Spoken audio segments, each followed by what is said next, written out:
Well, welcome to our agenda and priorities meeting for April 18th. Sorry for the delay. We just had a little bit of technical difficulty there. We will start off with the land acknowledgement.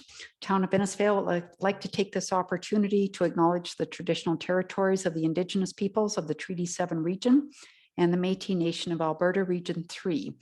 We respect the histories, languages, and cultures of First Nations, Métis, Inuit, and all First Peoples of Canada, whose presence continues to enrich our community. So we'll move on to 2.1. Are there any additions or deletions?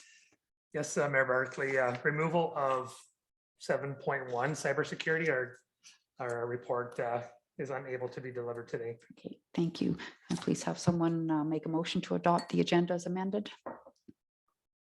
I'll make that motion, Mayor Barkley. Thank you, Councillor Maceras. All in favor? And Councillor Wing, we don't have monitors in the chamber, so we can't see you. Only Kara can see you. So if you want to say something, maybe I'm in favor. Thank you. Yeah. Okay, moving on to 3.1. CEO Becker having the draft community standards bylaw we will review. Kara, could you go to the report? Thanks, Mayor Barkley. As the report comes up on the screens, I called in CPO House to come in to support the delivering of this report in the absence of Manager Leith. So we perhaps will require a few meetings to go through the bylaw, and any questions we cannot answer, we'll certainly record them and come back to you with answers to your questions. As the report indicates, the draft community standards bylaw is a consolidation of the current community standards bylaw of 2010 and the existing nuisance bylaw of 2009. As you can see within the bylaw before you, any additions have been highlighted in yellow. Some of the areas that we provide enhancements on within the bylaw is, as you can see, updated the definition area. I'm not going to review all the headings that we explored within your definitions. Construction, maintenance, and snow removal, we touched on that area. Provision for school and hospital sites request exception for snow removal hours outside of the hours outlined in the bylaw, and that's through the ultimate approval of the CAO and designated through the staff. Provisions to allow grass to grow in excess of 15 centimeters, which is what it exists currently in the nuisance bylaw. Development permit for motorized vehicle maintenance, chronic nuisance properties, as outlined in the recently updated City of Red Deer Community Standards bylaw. Prohibiting of flyers left on vehicles, etc. Harassment added to the bullying section. Section to address panhandling and updated penalties, which is a cross-reference to other recently updated bylaws. Chronic nuisance administration penalties. One area of topic is the symbols of hate and legal opinion. And I apologize to council, to Councillor Wing, you did receive an email from administration recently. If you received that, the symbols of hate, legal opinion, council has received a hard copy before them. So we can maybe at some point throughout this report, maybe just stop for a few minutes to allow council to absorb some of that information from. Did receive the email. Okay, thanks, Councillor Wing. And then you can kind of maybe absorb that information and see how that could apply to this draft bylaw. So again, the bylaw is there before you, council, and I'm not sure if you just want to walk through it or if you had specific areas or just kind of shotgun approach it, but it's there for your review. And it's again, it's a consolidation of the current nuisance bylaw and that of the existing community standards bylaw. I don't know if it's okay with you, CEO Becker. I wouldn't mind walking through it. I mean, I think there's some sections we can probably Sure. maybe not go through, but I think there's some that are really important for us to Okay. understand, and especially the ones where changes are happening. Sounds good. I'll just kind of walk through, and if anything pops out at you, council, just please interrupt. we do know that this bylaw will likely generate the review of our parks bylaw. We heard that last council meeting, there's maybe some outdated components of that bylaw, especially in the fees schedule. So we will, based on how you proceed with this bylaw, we will go back and start that process. I think it's important to note, I think we talked about it once before under 2J on the definitions, page 1, the noxious weed. So noxious weed is prescribed in the Weed Control Act. So there is other components of legislation that ties into this bylaw. May we ask questions as we go along? Yes, or- please. Okay, so just in the definition section, well, first of all, noxious weeds, do we have somebody on staff that looks at, or is that somebody external that comes in? I believe that's external through Red Deer County. Yeah, so we have a contract with Red Deer County, joint project. We did get two of our parks members certified this year to do that inspection, probably starting next year. Okay. And then I guess under F, CO Becker and the harasser harassment, it refers to posts. I'm wondering if we should change that verbiage to social media posts.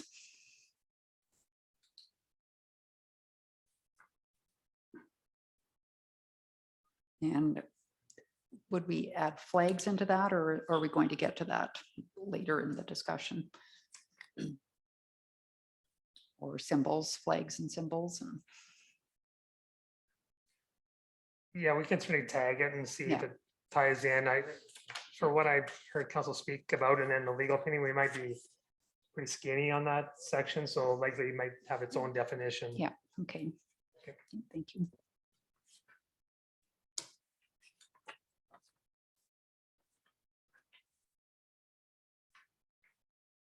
Okay, just continuing on to page 2, the definitions continuing on. Under the stat holiday, we had a brief conversation, senior leadership team meeting. We did add truth and reconciliation, although it's not a formal stat holiday per se at this point, but council has decided to reference it as a holiday. So we're just calling it a stat holiday under this definition.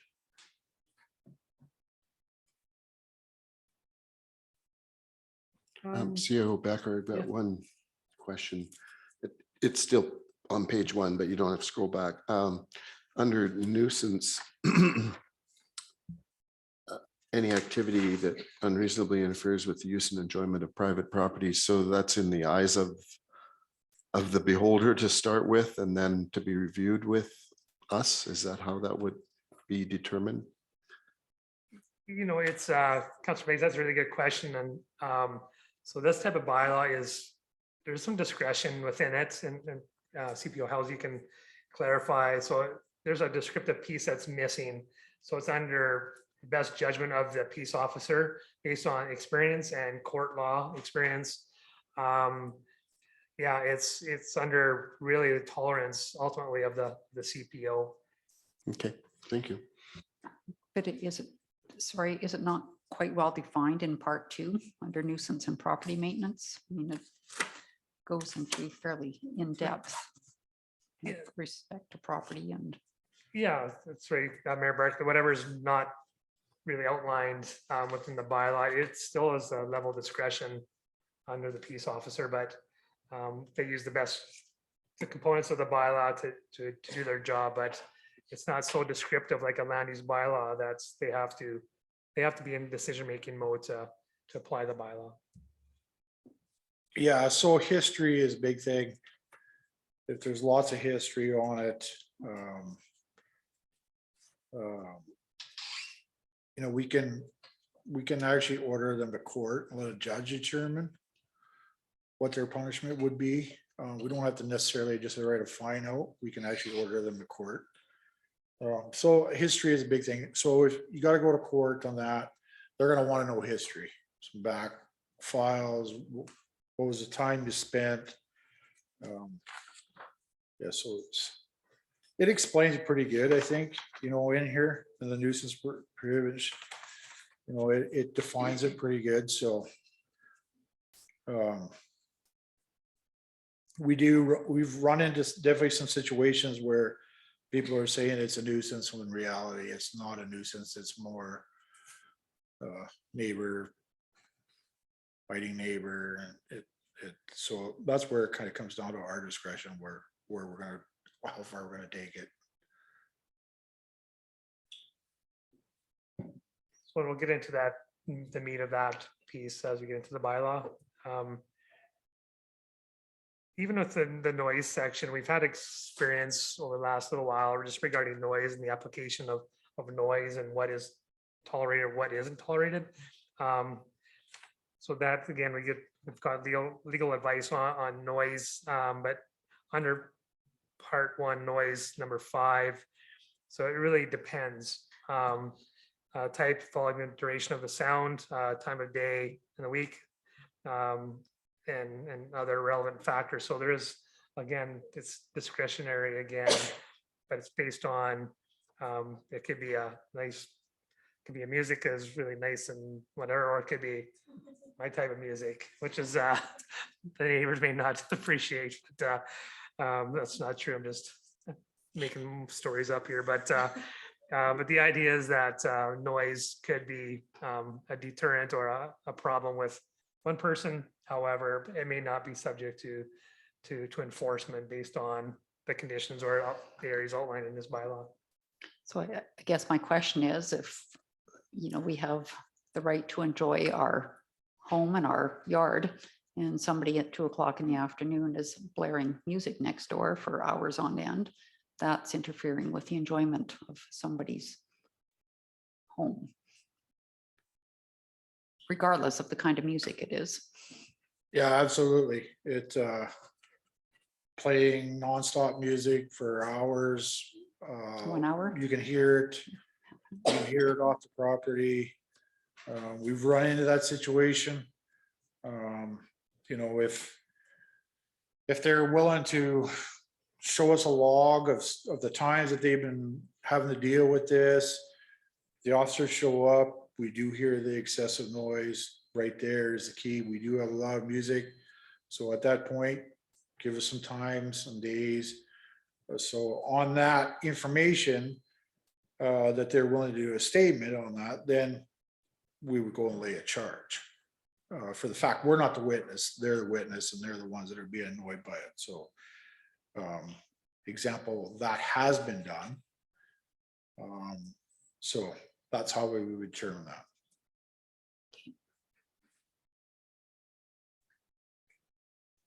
We'll just continue on to page 3. Goes into industrial noise, construction, maintenance, noise. There's some hours outlined, more for construction and maintenance noise.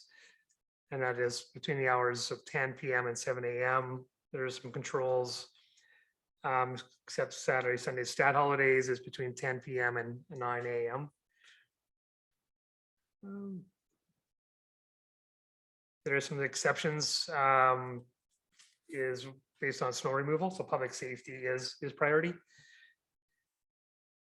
So yeah, there is, we want to ensure the schools and hospital sites have as clear as possible their roadways and as a priority area. So we've had recent conversations, I guess, in the winter about some exception to that. So we do have conversation with these institutions to make sure they're allowed to have their snow removed based on their schedule of their contractors, perhaps.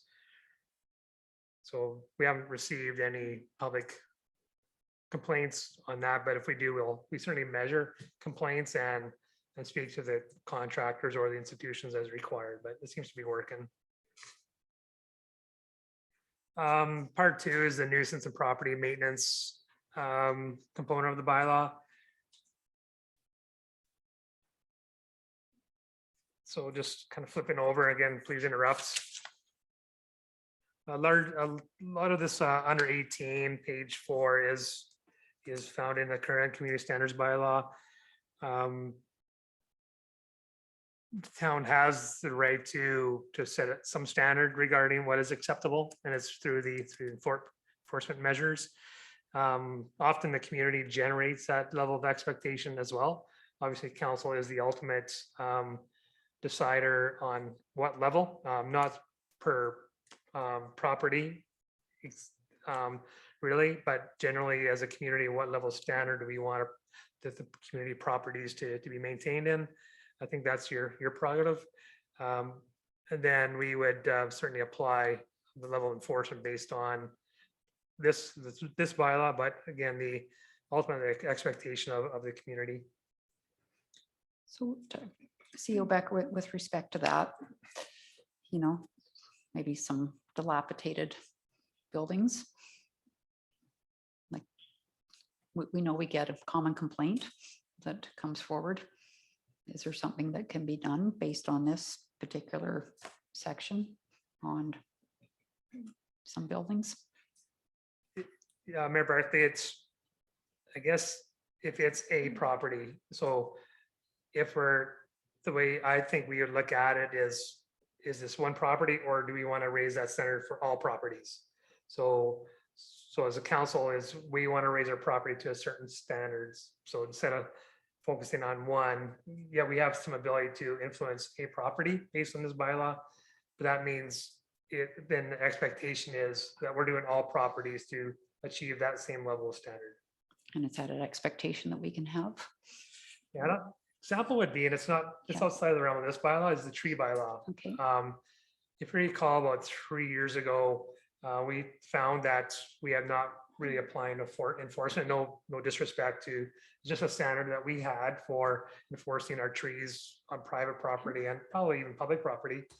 And we had to come back to you to go back to the community saying our trees are overgrowing. We can't get down our back lanes with heavy equipment. They're a hazard with big winds. We've had big winds.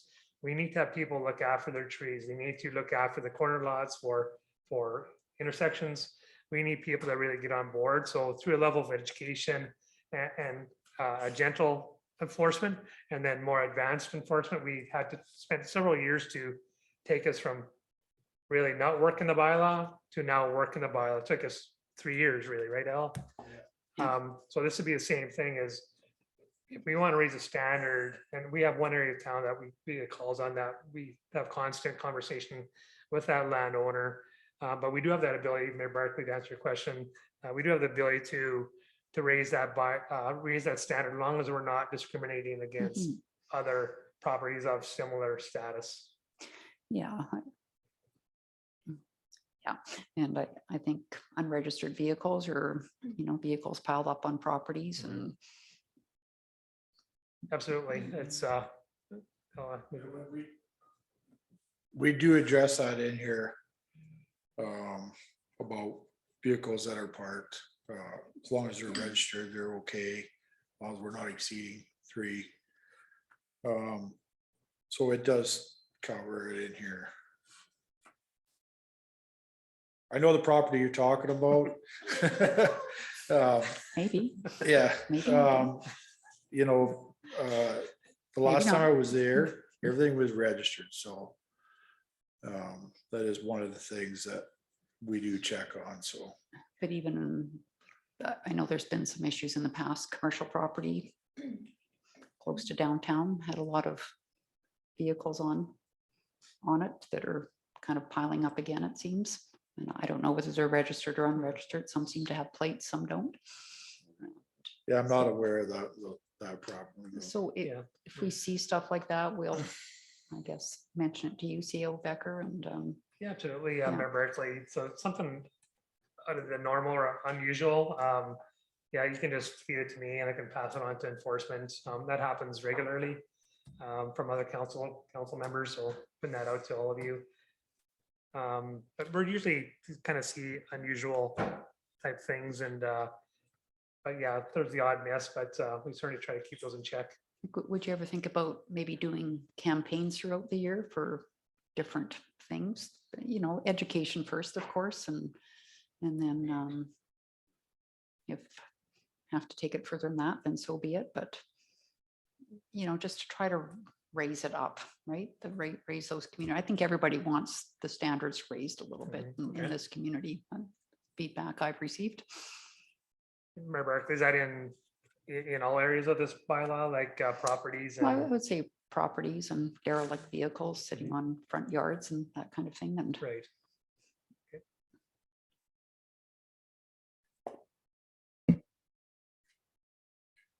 Okay, that's. I that's mean, good. we've had some commercial businesses where we've had a pile-up of accumulation.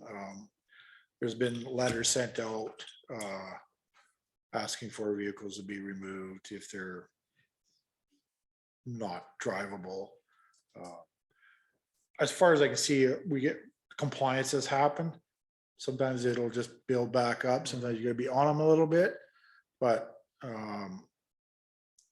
you know, majority of, I mean, education is the biggest thing, right? And I mean, it works. So.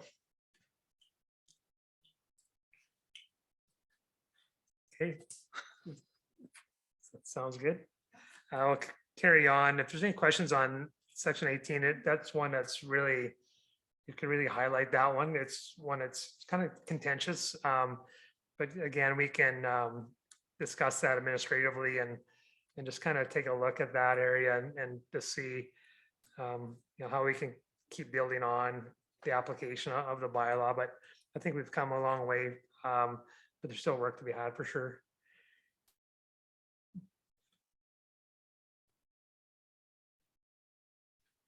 Unoccupied buildings section, bottom of page 4. So again, even if it's empty, it still needs to meet a certain requirement to prevent vandalism and etc.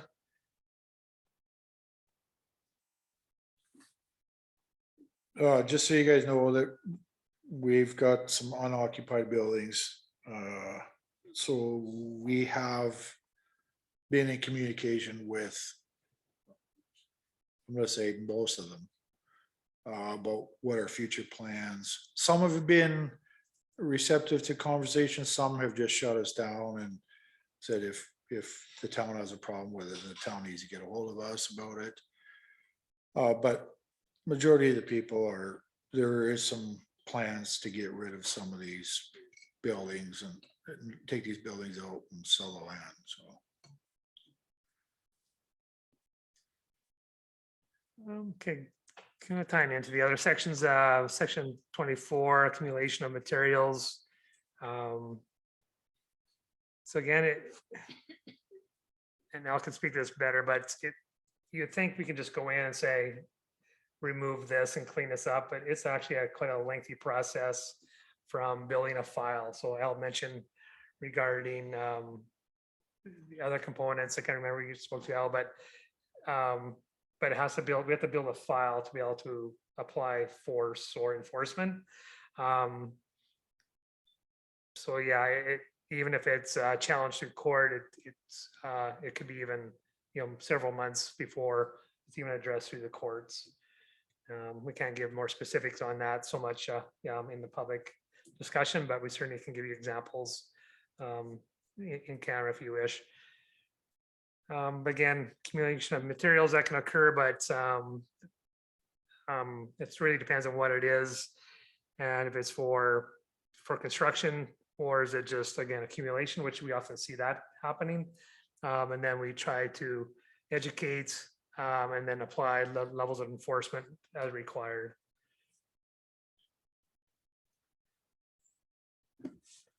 Maintenance, sorry. Yeah, so an example, old fence that's been torn down. They built a new fence. Now they've still got all their old painted planking there piled up at the back alley. So we'll go in, we'll have that conversation. What is the plans? Are you reusing some of this stuff? Because some people will reuse it. We kind of get them to give us a plan of what they're going to do with it. So if it's just wood, they need to take and dispose of it, then okay, you know, our transfer station's open Wednesdays and Saturdays. What day are you going to get rid of it? You know, so they do it. I mean, if we've asked them to start with that conversation, if we've asked them to do it, they don't do it, then the next process is a notice, give them a date, it's got to be done. So, yeah.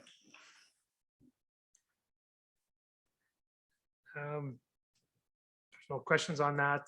Moving on to maintenance, grass, trees and shrubs.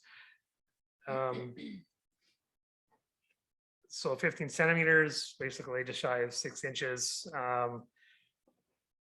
So again, there's some provisions, golf course, of course. We have natural areas as well. We would not require all grass to meet that level. That's mainly for, direct private properties, mainly visual to the eye as well. CEO Becker, may I ask, number 30? Like the exemption that undeveloped properties are getting.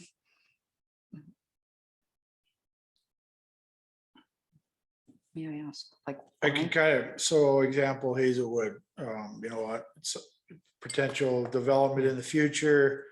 We're asking for that 10-meter buffer for a fire guard. Cut it back that 10 meters. Also keeps the weeds away from the jaded people. And then they'll spray their area. They won't go mow it, they will cut it, but they'll spray it. So that's kind of my example of that.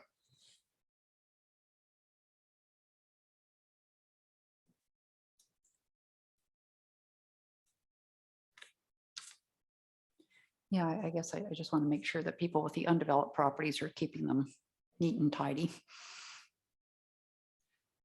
Yeah, we remember we did apply some conversation with a developer, a subdivision that their laws got away from what we would expect to be proper maintenance, and they did comply with our conversation. We didn't have to enforce, but yeah, typically something like that would be through a conversation. Often works instead of enforcement. We do have the right to enforce. Yeah, it's unless you're seeing it, but we haven't really had a problem with. Yeah, I'm just thinking about undeveloped lots, even in town or places where infills might go in. Maybe that lot, the grass is growing certainly more than Right, 15 yep. centimeters. And why would we allow that? Because that's impacting the neighborhood and Mhm. making it look cheap.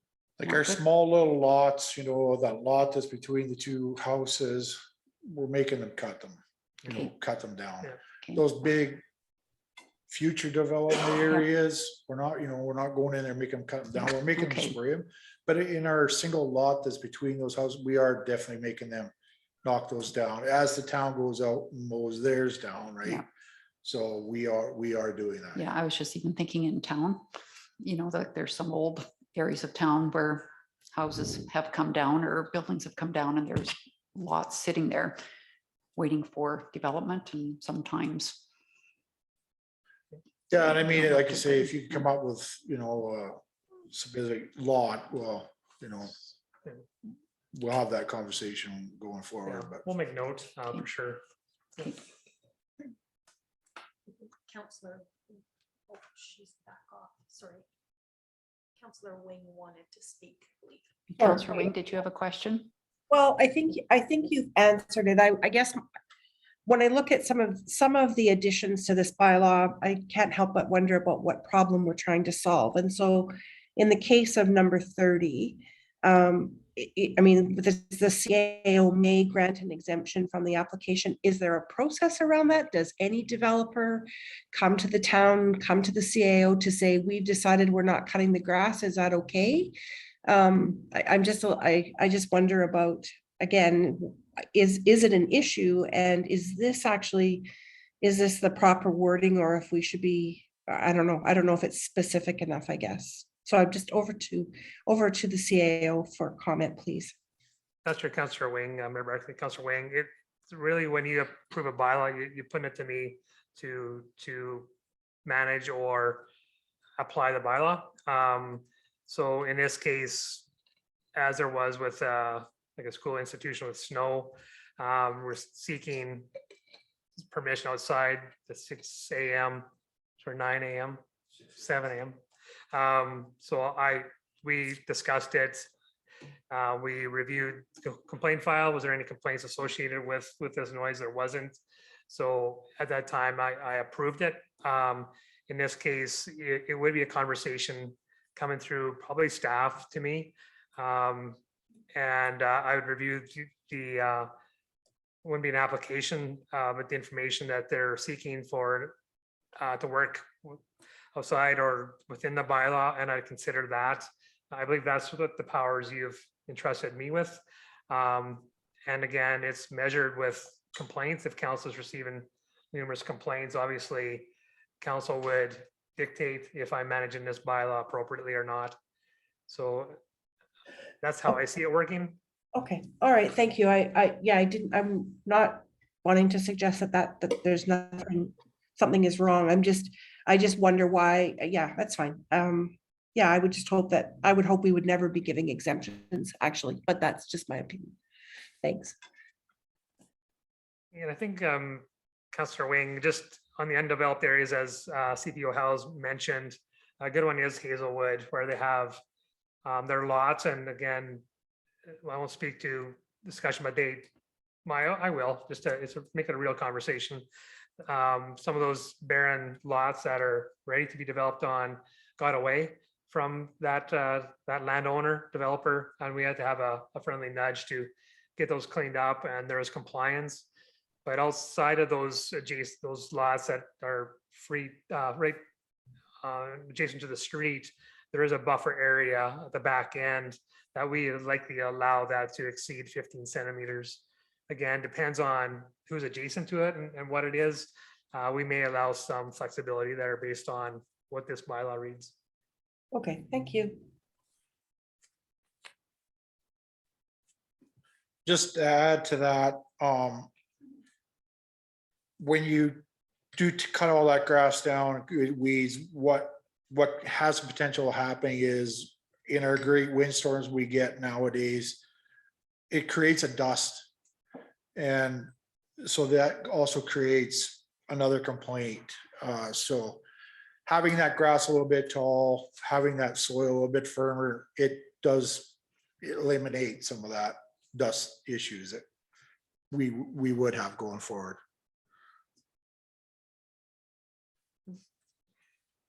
Okay. Sorry. Okay. Just moving on, there's a little section on graffiti. We do know where we're getting lots of tags out there right now. See it on benches and there's and ball fields. It's an issue that's starting to get more momentum, seems like. So I have to revisit graffiti in the near future, but there is an obligation for property owners and the town to ensure that graffiti is managed currently expediently as well. CEO Becker, do we have any ability to maybe go to some stores that may be selling spray paint? I'm just saying that they're issue in town and it seems to be escalating. Like, would there be any kind of onus on people coming in and buying this stuff? And I mean, I know you can't necessarily say, well, that's what they're using it for, but just more of an awareness, I guess, and they must be buying it from someplace.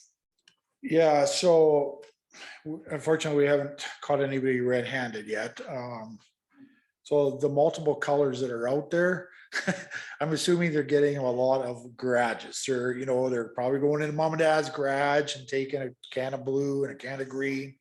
But it is a conversation that we can have with the RCMP and see how we could maybe educate some of our hardwares that are selling spray paint.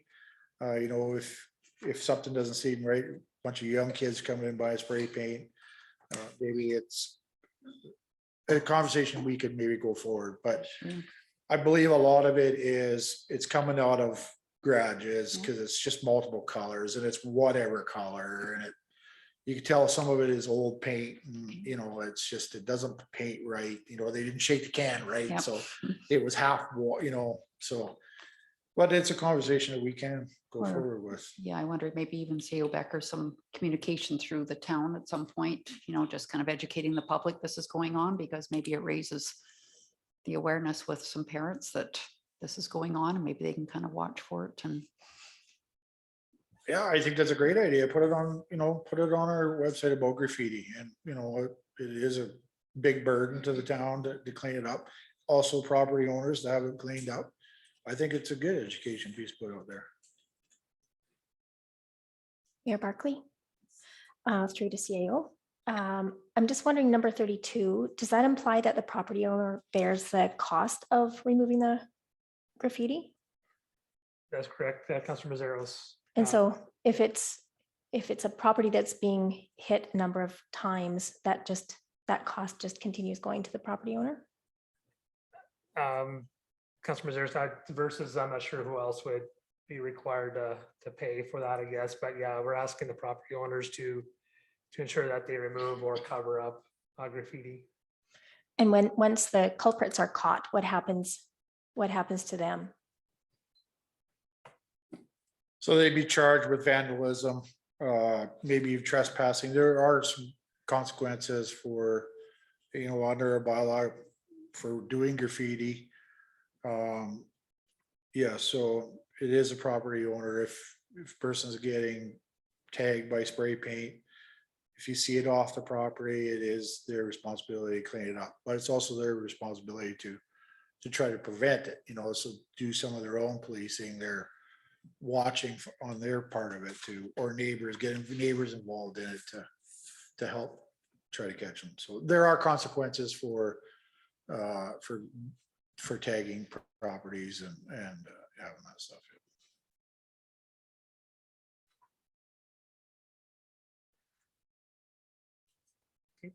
So yeah, that's something we'll look at down in a bit on education and conversations in the community.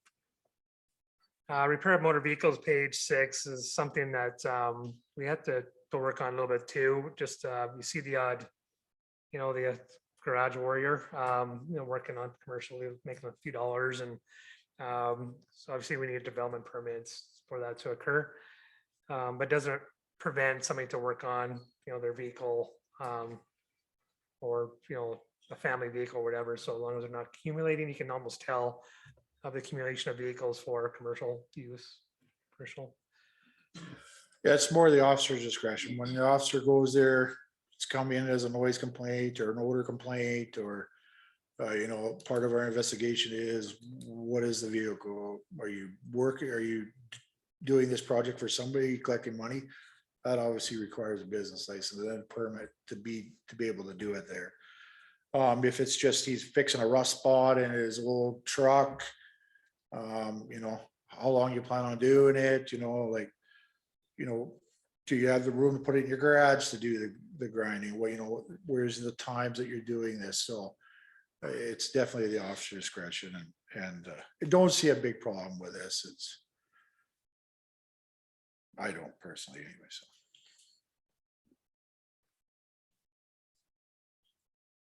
Okay, just moving on down into section 36, 37, 38. This one's outlined too in the land use bylaw, I believe, Megan, on the water spouts. And so we try to ensure properties as they're developed to have the proper drainage. But yeah, so property owners have an obligation to ensure the water is flowing properly, either front to back or appropriately to the side. And we do get the odd call from neighbors that water is doing havoc to a neighboring property, and we try to rectify that, making sure that spouts are that they are maintaining their spouts properly and are directing the water flow accordingly. Just continue on, unless there's questions. Nuisance enforcement on 39 through 43. So yeah, just some actions, kind of a stepping approach to nuisance enforcement. So yes, there for your review.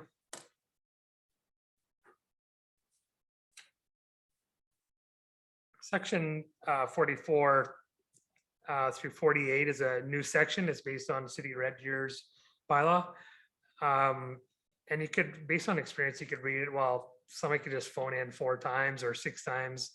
And that's not quite the case. It's up to the discretion of the CPO enforcement officer to determine a new file or a new complaint, or is it just the same complaint being hammered on over and over again.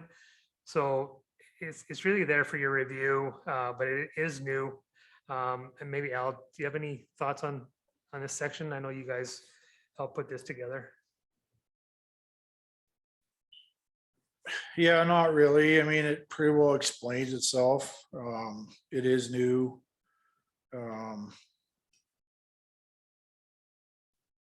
Yeah, I think you guys just review it. If you have questions, just come forward with it. Just a question, CEO Becker, on this. Should it read and or, like the town and or the RCMP? So I guess my question would be, if there was 5 complaints to the town and 3 to the RCMP, does that constitute 8? Or According to the, I remember, according to the definitions, peace officer is all of that. It's a town CPO or RCMP. It's, they apply our bylaws, so it's not over and above. okay, So yeah, it'd be the same file. There'd be a okay. coordination between the enforcement officers.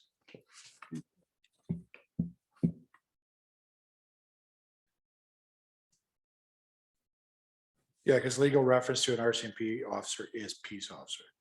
They are peace officers.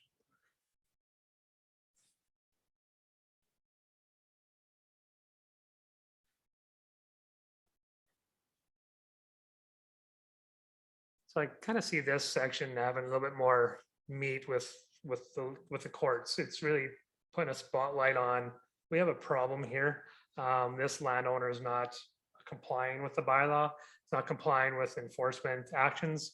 And there's telling a story legally that there's a huge issue here. And the property has been designated a chronic nuisance property.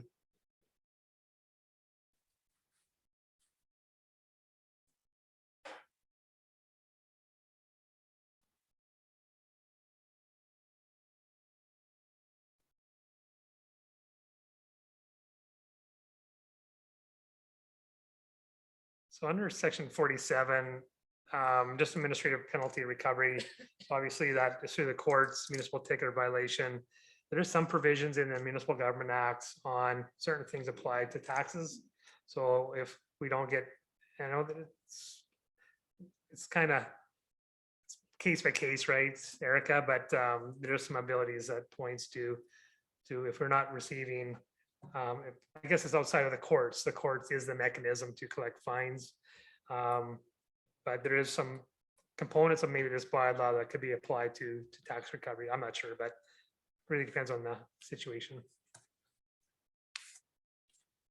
Went into part 3, it's disruptive public behaviors, goes into the littering.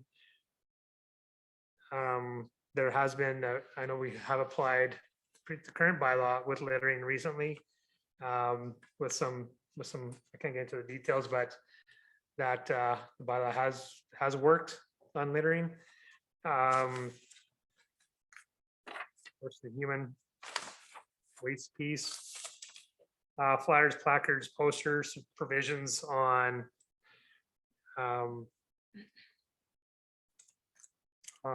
people, I guess, marketing certain things by placing these items in different spots.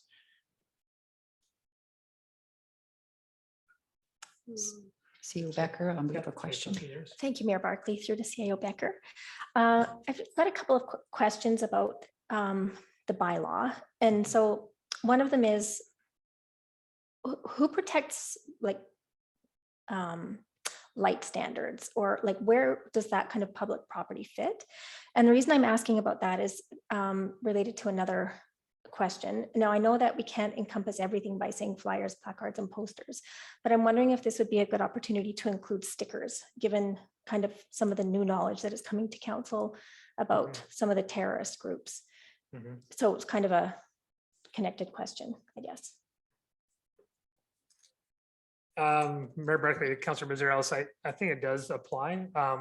So if we see stickers, first of all, we would move to remove, which we've talked about that this morning about potentially there are certain things in the community that need to be removed off certain apparatus like light poles.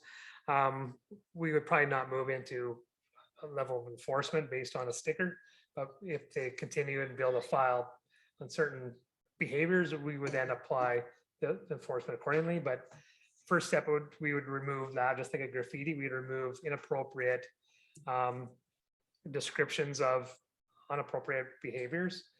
And again, if it's constant, it's the same one, we know where it's come from, we would then apply enforcement accordingly.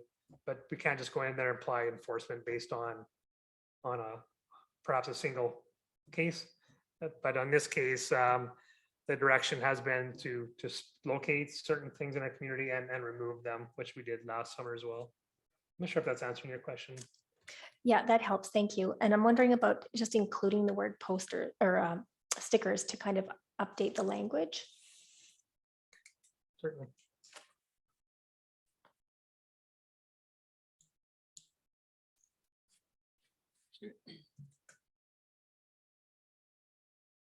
Okay.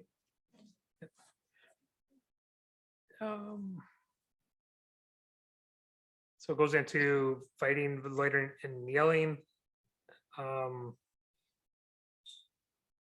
bullying and harassments.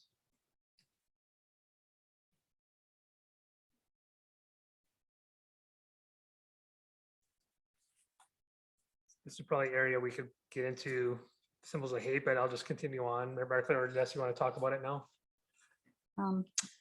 Well, we can either talk about it now, or I guess for me, it ties into Schedule A as well. So do you want to wait till you're finished, the Yeah, I'll rest of look. it? Sure, whatever you wish. Okay, well, you go ahead and finish, and Okay. then maybe at the end, we can go Circle back. Sure, Yes. okay. Just on the curfew, section 60 on, so the enforcement officers have the ability to apply curfew based on circumstances as well. So if there is some inappropriate behavior or the appearance of some bizarre behavior that may lead into something, this bylaw could be enacted upon by our CPOs and our CMP. Mayor And Barclay? I requested that this stay in because I know the RCMP use this quite often. Take these kids home to their parents. So I did a request that this stay in there for that reason. Thank you, Mayor Barclay. Just a note on number 62 and 63 that there's just it seems as though there's maybe missing a word or before 6 a.m. on any day. And then just related to that language, above we use language that is, it talks about between the hours of 11 p.m. and 6 a.m. And I'm wondering if that's just maybe a little bit easier to read. But in any case, I think that these two clauses are missing a word.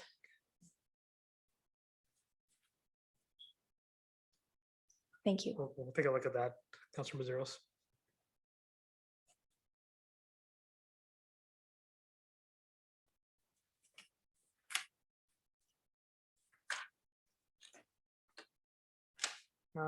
Page 9 talks about panhandling,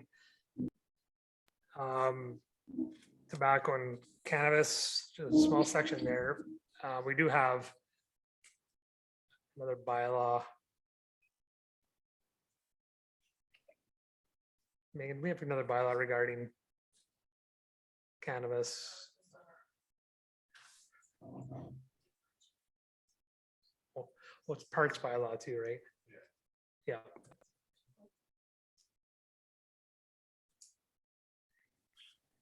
Excuse me, Mayor Barclay. It's Councillor Wing. Hello? Hello? Hi. Sorry. Hi there. Can I ask a question, please, about the panhandling addition to this bylaw? So through to CAO Becker, please. I'm curious again, I'm curious about the problem. Is there a problem that we're trying to solve, or are we being proactive? And I guess my reason for picking on this one, CAO Becker, is just coming out of many years of working with homeless people and the whole housing, all of the housing issues that we have and the poverty issues that we have. The larger cities, the larger centers that have included this kind of wording relative to panhandling that say it's illegal to panhandle between the hours of 5 p.m. and 8 a.m. typically have a large network of supports for people that operate all night long. So in Innisfail, if you determine that somebody can't ask somebody else for help essentially at 10 o'clock at night or 2 o'clock in the morning, where else will they go? I don't imagine they'll be calling the bylaw officers out. They may call the RCMP, but I doubt they'll call the RCMP because someone's asked them for $20. Do you know what I mean? I would really like us to not arbitrarily include this section without a little bit more work perhaps with FCSS relative to the housing continuum as it impacts lower, it minimally housed people or homeless people. That's my comment. Mayor Barkley, Councillor Wing, do you have some thoughts and ideas of how this could be reworked, or you just want to kind of maybe go back to it a little bit and consider it a little bit further? If it's all right with you, I would like to consider it a little bit further. I started doing some research after I got the agenda as far as where other communities of our size are. I'm not denying that it's an issue, but it's typically a symptom of something else that we should be addressing perhaps first.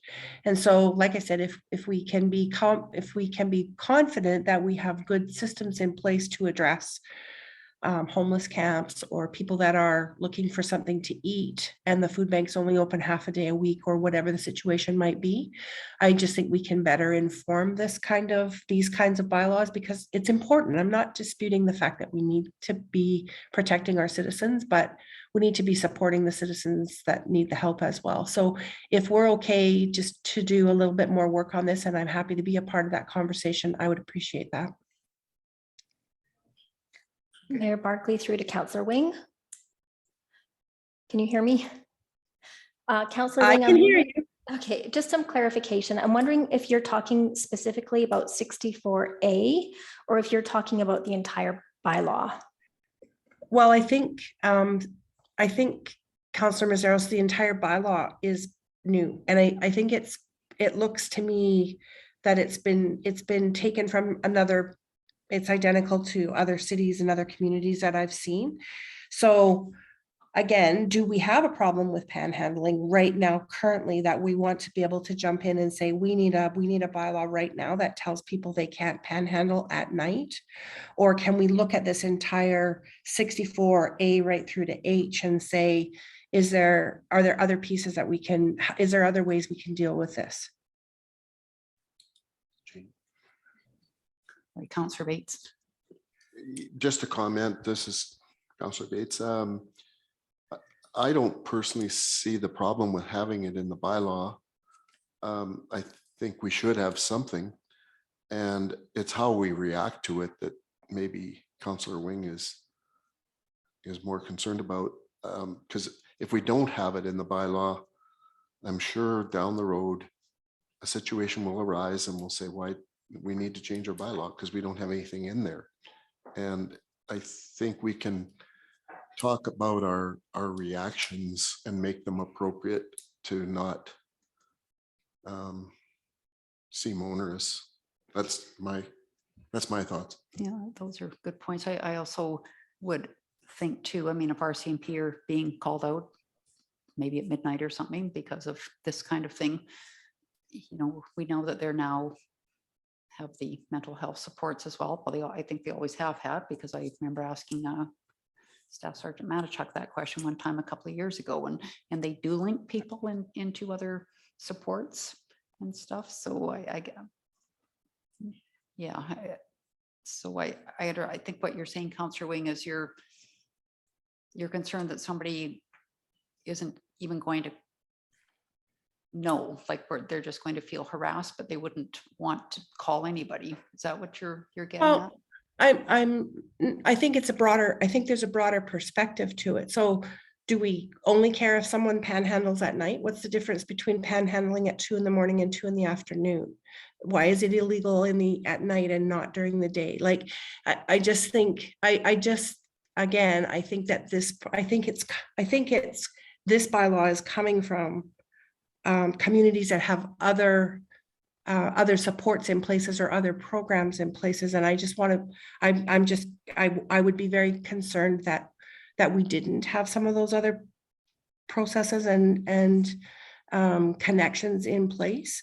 So I don't think we're approving this bylaw today. I think that we are receiving it for information. So I would like to be able to just say, I'd like to come back before we approve it with some indication of what smaller communities that don't have large capacity around some of these kinds of issues might be doing relative to panhandling. That's all I'm asking. Thanks, Councillor Wayne.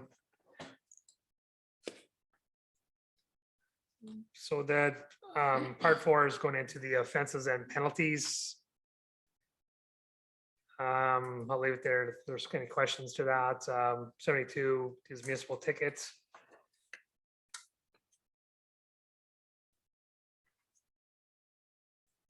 So Al, maybe it's a good time to talk about what's the difference between a municipal ticket and the violation ticket.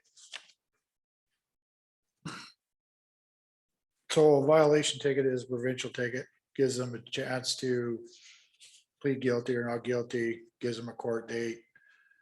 Where a bylaw ticket doesn't give them that option, only gives them 21 days to pay it. If they choose not to pay it, obviously, they have a reason why they didn't pay it, so then we will issue a violation ticket, which is provincial ticket, and give them opportunity to stand in front of a judge and ask to challenge their ticket.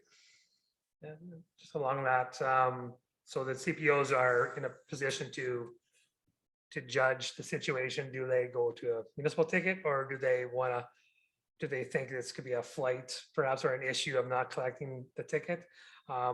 If so, they apply it to a provincial ticket. So yeah, they use their discretion on the application of municipal versus the violation tickets. And we use it quite a bit. Example, flight. If we're not sure we're ever going to see them again, because you got to make, for example, the animal bylaw, you have to serve that ticket to them. If you're not going to find them, then just give them the provincial ticket, give them the opportunity to stand in front of a judge. So Al, in your experience, if you don't mind me asking, Mayor Barkley, put you on the spot. What happens if court and they don't pay? What happens? Where does that go? So if they don't show up on their court date, they're convicted in an absence. So they didn't enter a plea, they're convicted in absence and the fine. So a lot of times they'll do, like, they'll give 30 days to pay that fine because they were convicted in absence. If they don't pay it, then a warrant's issued for their arrest. And at some point, Al, does it go on to registrations and stuff like that? Yeah, so if they courts never received any payment, it would go into their driver's license. So now when they go to renew their driver's license, they would have to pay that fine. We see the situations where people are running from child support payments. Sometimes it could take 4 or 5 years before they actually get in and actually pay that fine. So that's. What happens, Al, with the municipal ticket if somebody doesn't pay? So no, if they don't pay the municipal ticket, we write a violation ticket. Okay, Always violation ticket is always issued after a municipal enforcement ticket. okay. And just add in the violation tickets, and then we used to get certain, I forget how much percent, but it's 40%. It's taken, it goes to the province. So when we have municipal ticket, we get 100%. So it's not all about the money, but I said there's no quotas, but achieve your budget. But no, there's you'll see fluctuations in the revenues because it could be years before we collect that revenue. So Mayor Barkley, that's the first go at it. Okay, so I just want to go back to the bullying and harassment. So, and then look at Schedule A. So we have the bullying and harassment for youth. The fines are different than they are for a non-youth. I personally would, if we can, I would like them to be the same, because that bullying and harassment that a youth receives is probably as damaging, if not more damaging to them than it may be from adult to adult. So the first offense for a youth is 150. And for an adult, it's 500. I would like to make it all the same. Is that possible? I would have to look under the Young Offenders Act. Okay, Would have to look into that. okay. Just We'll make thinking of note, a pretty sad incident that happened in Edmonton just a week ago, right? And Mhm. you know, that is feedback I get from people from time to time. They get so frustrated because kids get bullied and they seem to have no place to go and nowhere to turn. It seems like nobody can charge anybody, and schools don't seem to be an answer for them. And so I just think that it's a pretty serious issue at times, and you know, $500 fine is pretty steep. And then my other question would be around the graffiti. Back to Councillor Maceris's comments, like, is it possible if we ever did catch somebody, could community service be part of that that retribution, where maybe a fine and community service? So maybe you need to go clean some graffiti.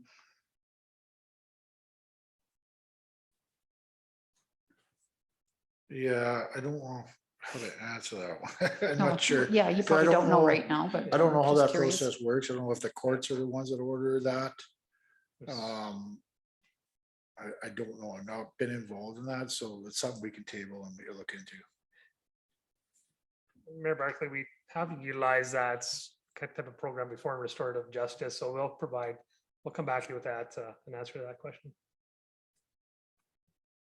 Mayor Barkley, through to CAO Becker, if we're putting out opinions about whether some fines should be increased or not, I think that my opinion would be that littering and spitting, urinating, and human waste, so 50 and 51, I would like to see a higher fine attributed to that act, to those acts.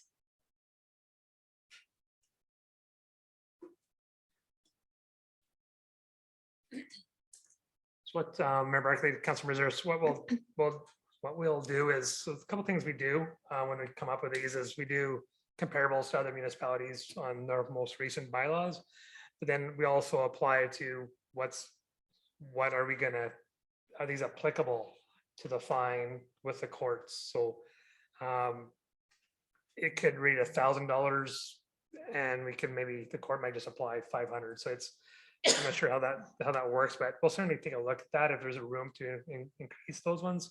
But there's a couple of ways we look at it to see if it's the most appropriate fine. Are we able to collect on it, or what is the court's response to fines? But we'll certainly take that advisement and see what we can do with that. The response to courts fines are now is to reduce the fines. All right, so you They reduce them. okay? You know, like, everybody that goes to court, the plea's not guilty. It's not that they're not guilty of the offense. They want a plea deal. They want less than the fine. So a lot of times it just gets pleaded out with the Crown before it even comes in front of the judge. So they'll take a $500 fine and they'll plea it down to $250 fine and give them 3 months or 4 months to pay it. So I was just thinking back to Mayor Barkley's comment about community service, especially for 50 and 51. I can imagine that that's not a pleasant thing to be cleaning up. Okay.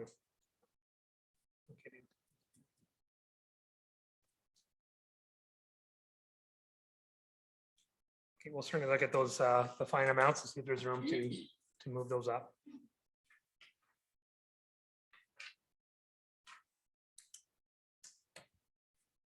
Okay, so you like a motion, CO Becker, to accept this draft Yeah, is, as information? did you want to chat a little bit about the symbols of hate correspondence? Oh, or do you want yes. to wait? Yeah, no, let's definitely.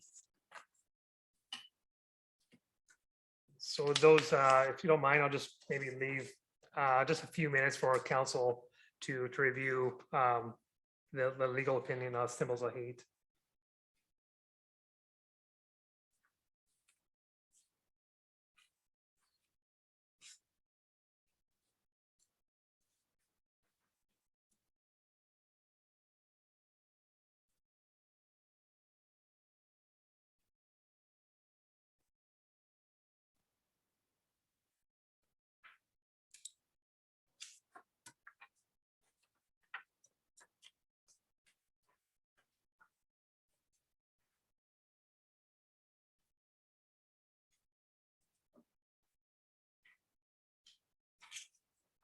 Are you looking for us, CO Becker, to give an opinion on whether we want to move forward with the indirect?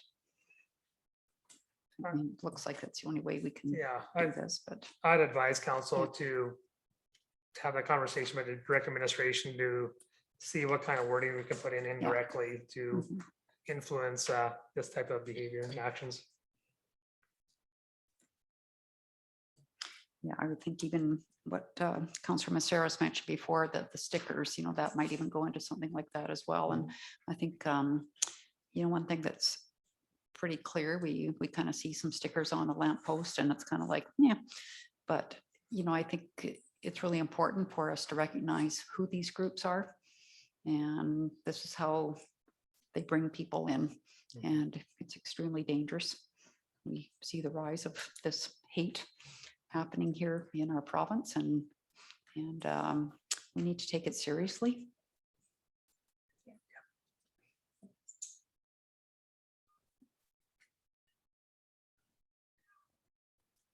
So if there's any specific questions, let council absorb this information, but based on your feedback, administration will take this wording or this advice and then see if we can apply some wording into the draft bylaw.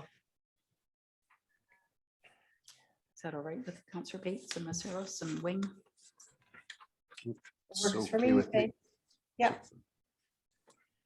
That's okay with me. And the one other thing I thought of as we were looking at this legal is, I wonder if we should not make it a big formal thing, but just ask our legal too, if we did, if we change the proposed fines and get them to align with other communities, would that in itself be a challengeable thing by the person to say, hey, Innisfail is just totally unreasonable. You have to watch some of those things, or you give them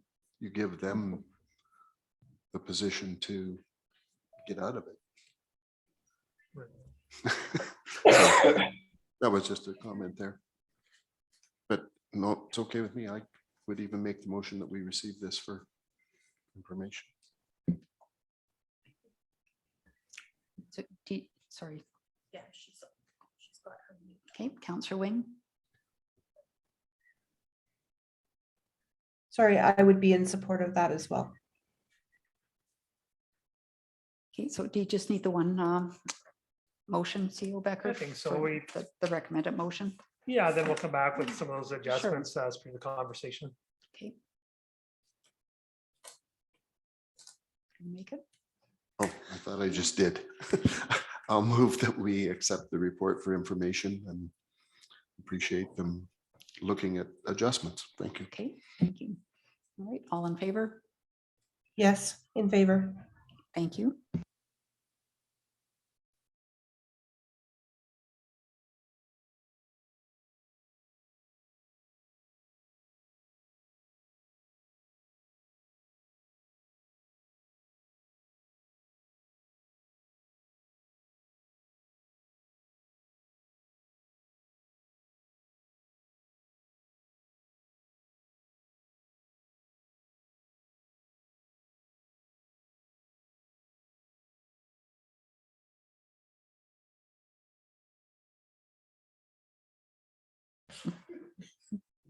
just on as one example, that's all.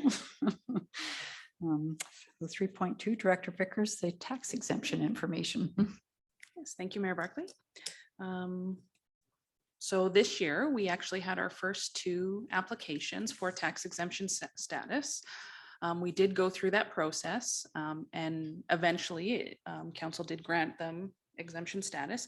At that time, I was asked to bring back some further information regarding the process and the types of properties that could potentially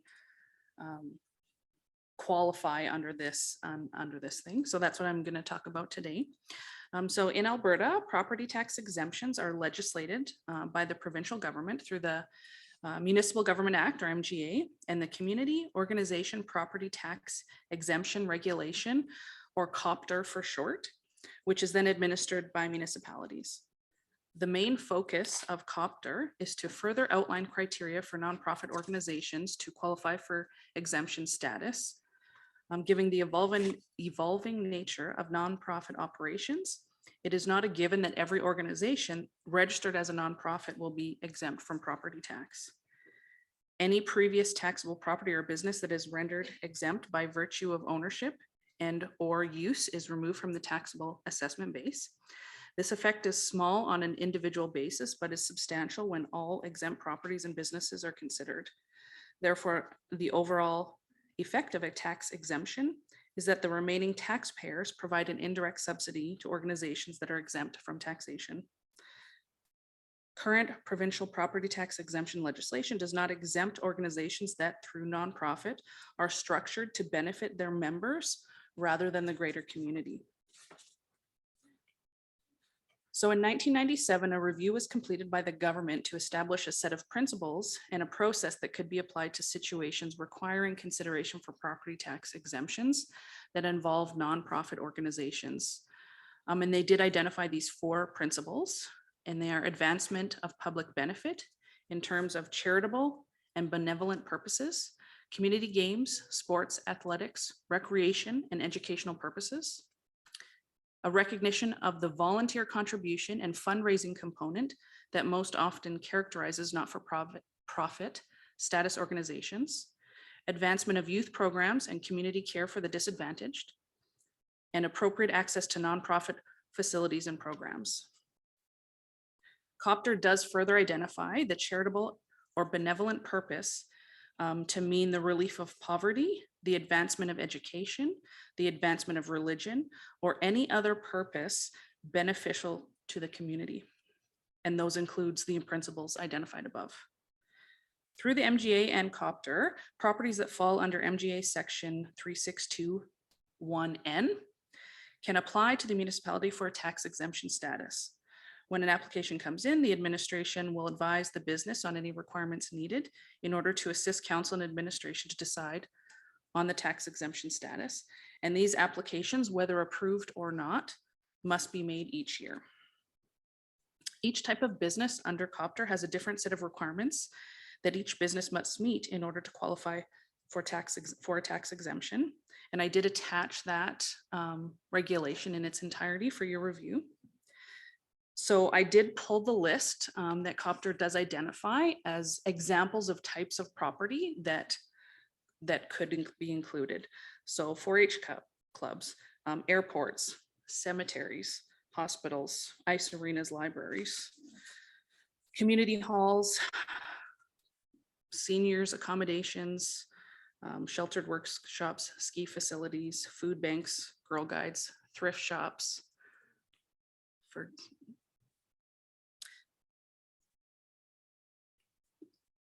So it's a fairly large list, and inside COPTR, it does go into detail about the specific requirements for each section, and they do vary across the board. So one that may qualify for, say, a ski hill is going to be different than Girl Guides or a food bank or something like that, right?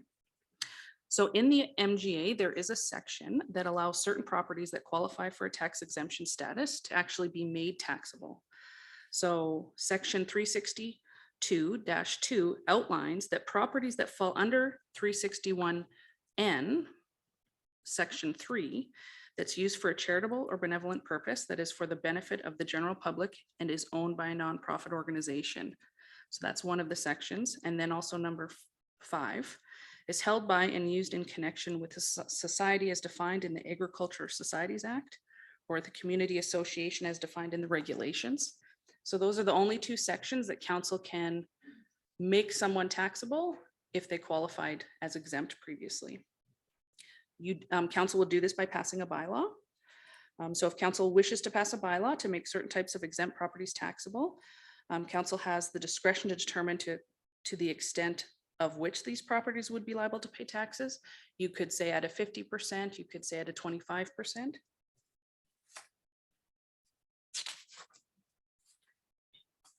And if council did want to go that way, there are some important requirements and limitations that must be considered. A council proposing to pass such a bylaw must notify any persons or groups that would be affected by the advancing of the bylaw.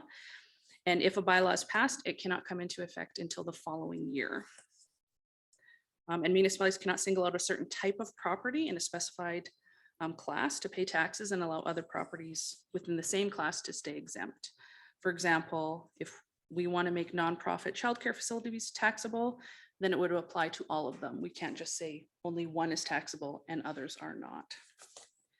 So is there any specific types of properties that you would like further information on within Copter or any other questions? My question, Director Vickers, if one of these organizations is operating within a commercial building, would the owner of that building, do they apply for the tax exemption on that space, whatever's like prorate the space? So they can, if they are looking at inquiring about a tax exemption status, they can call in and we can advise them which application form they have to fill out and what types of documentation they have to provide. They would have to provide their nonprofit number, what Societies Act they belong to. They have to show they're still in good standing. They have to provide all their financial data. Sorry, I guess my question is No. more so around, somebody is leasing space for an example, so they're not paying. Do you mean like the food bank, for Sure, example? there's a good example, sure. So the owner of the business Yeah. can call into us and they would get a prorated tax exemption. So if the food bank is in for 2 days a week for a period of, let's say, 3 months of the year, they would get a prorated amount for just the portion that it is being used for the food bank. Okay, which doesn't necessarily flow back to the food bank necessarily, right? It may not. It may not, Yeah, no. okay, thank you.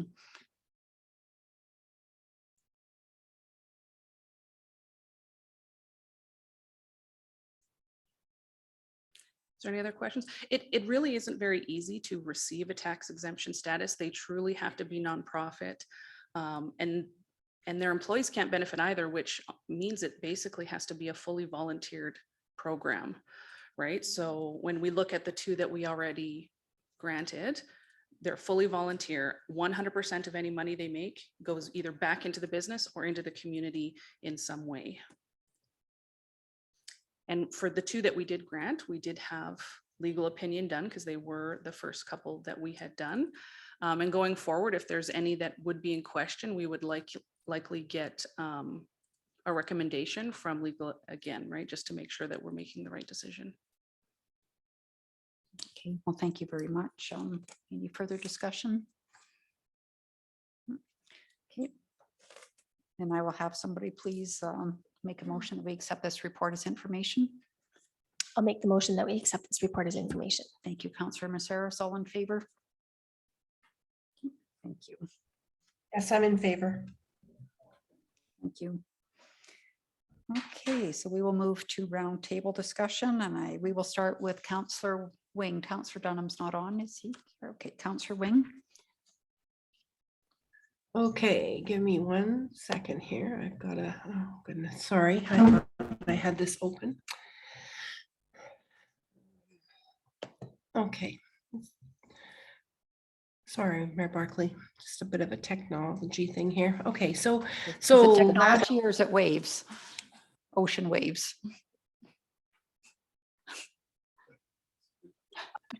is last week, very much enjoyed our conversation with Senator Paula Simons. Certainly look forward to her visiting the community in the coming months. I find her perspective and inquisitiveness that comes from her long career as a journalist certainly adds spice to any conversation. So yeah, I look forward to having more conversations with her. I'd like to thank our public works staff for the tour of the public workshop, the gravity fed watering system for the gardens by the White Rock. And I do love the creativity of our staff for the decor. Good job.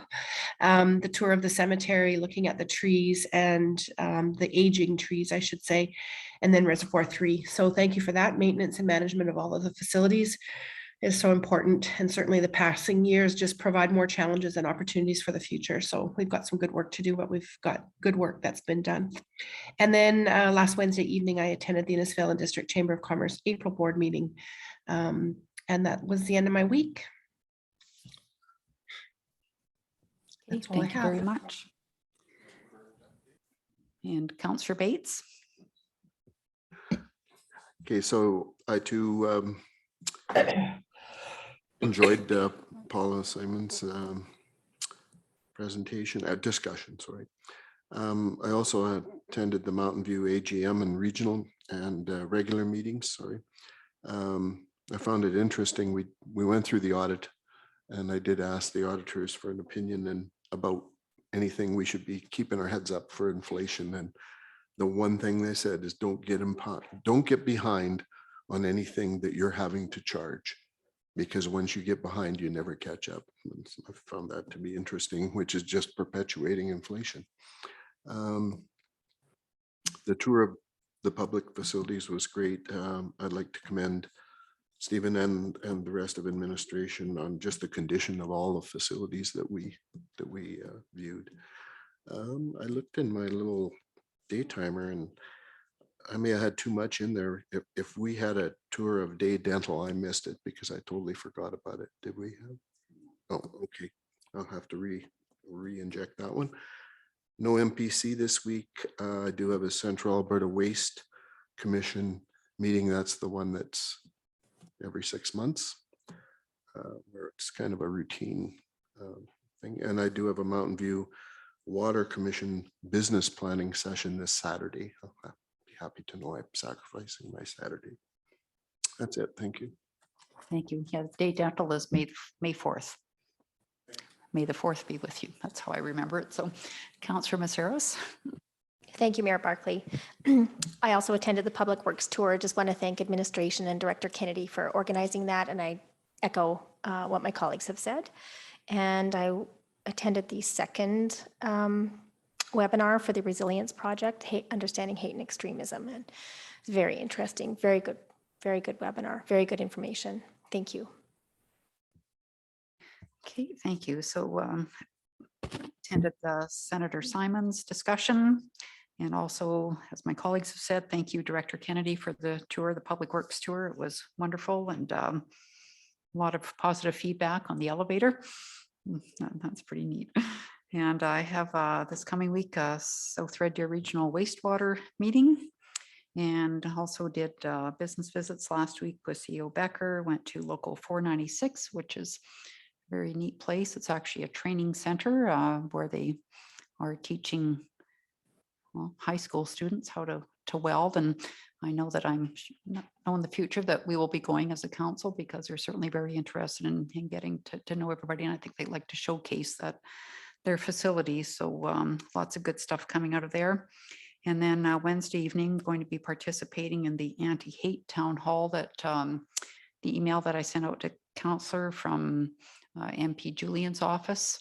So that kind of goes along the lines of the discussion, some of the discussion we had today on the hate symbols and whatnot, and how that bill could be brought forward in the near future. So that is all I have. I guess we'll go into correspondence and information.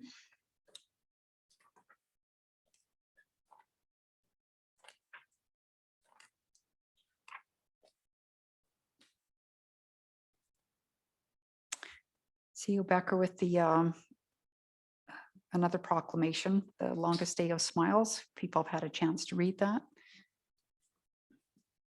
We would like to proclaim that. We will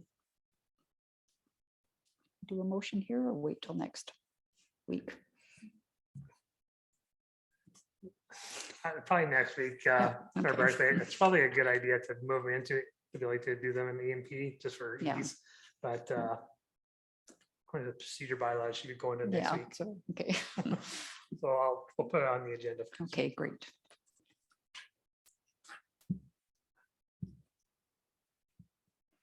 Okay, if no one has any questions, then we will have somebody make a motion to accept this as information, please.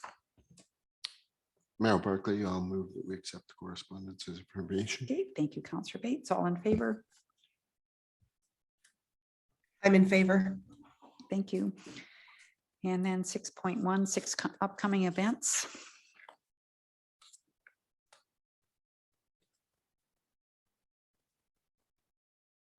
Maybe Kara, I need to get the schedule of the South Red Deer Regional Wastewater meetings to you. You probably don't have those. Yeah, okay, I will get that to you for sure. Okay, we'll just have someone please make a motion to accept the upcoming events as information. I'll make that motion, Mayor Barkley. Thank you, Councillor Maceras. All in favor? Yes, I'm in favor. Okay, and then we just need a motion to go in camera, please. I'll move that we move in camera. Okay, thank you, Councillor Bates. All in favor? Yes, I'm in favor.